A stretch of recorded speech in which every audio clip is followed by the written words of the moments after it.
Pressure.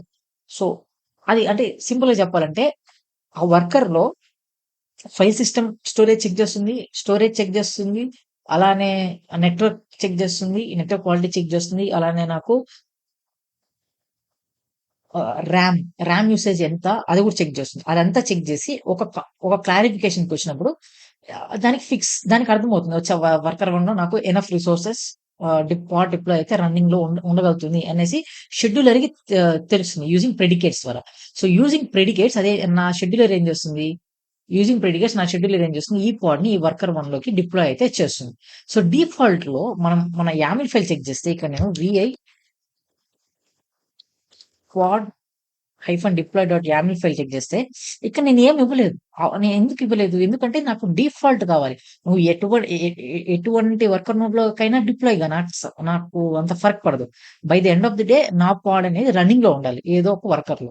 So, అది నాకు చేస్తుంది కదా! సో, బై డిఫాల్ట్‌గా ఇక్కడ నేను ఏమి ఇవ్వకపోయినా కూడా నా పాడ్ అనేది వర్కర్ 1లోకి ఎలా ఎళ్ళింది?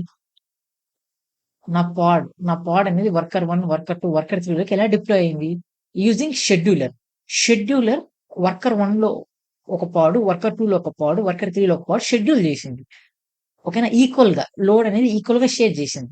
సో, దానివల్ల CPU pressure, disk pressure, RAM pressure, file system pressure అనేది ఈక్వల్‌గా షేర్ అవుతుందన్నమాట. ఇప్పుడు ఫర్ ఎగ్జాంపుల్ నా దగ్గర వర్కర్ 1, వర్కర్ 2, వర్కర్ 3 ఉంది. దానిలో స్టోరేజ్ మొత్తం ఫుల్ అయిపోయింది. నా స్టోరేజ్ అనేది మొత్తం పూర్తిగా ఫుల్ అయిపోయింది. సో, ఇప్పుడు నేను ఒక కొత్త పాడ్‌ని క్రియేట్ చేస్తే అప్పుడేం జరుగుతుంది? డిఫాల్ట్‌లో అప్పుడేం జరుగుతుంది? ఏం జరగదు. పాడ్ అనేది పెండింగ్ స్టేట్‌లో ఉంటది. మనకి ఎర్రర్ ఒస్తుంది. సీపీయూ ఎక్కువగా ఉంది వర్కర్‌లో. సో, నాకు ఎటువంటి వర్కర్ దొరకలేదని జెప్పి పెండింగ్ స్టేట్‌లోకైతే పడిపోతుంది.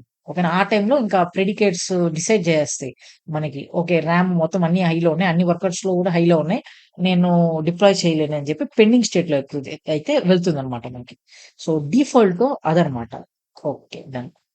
ఓకే. డిఫాల్టే మనకి మొత్తం పనిచేస్తుంది కదా బ్రో! మనం ఎందుకు మళ్ళీ మనము కస్టమ్ షెడ్యూలింగ్ చూజ్ చేసుకున్నాం.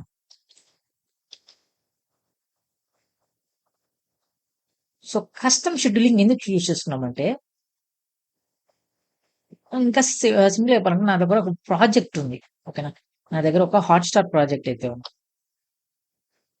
సింపుల్‌గా మీకు అర్థమయ్యేదని చెప్తున్నాను. నా దగ్గర ఒక హాట్‌స్టార్ ప్రాజెక్ట్ ఉంది. Hotstar, Netflix, prime. ఈ 3 ప్రాజెక్ట్స్ అయితే ఉన్నాయి.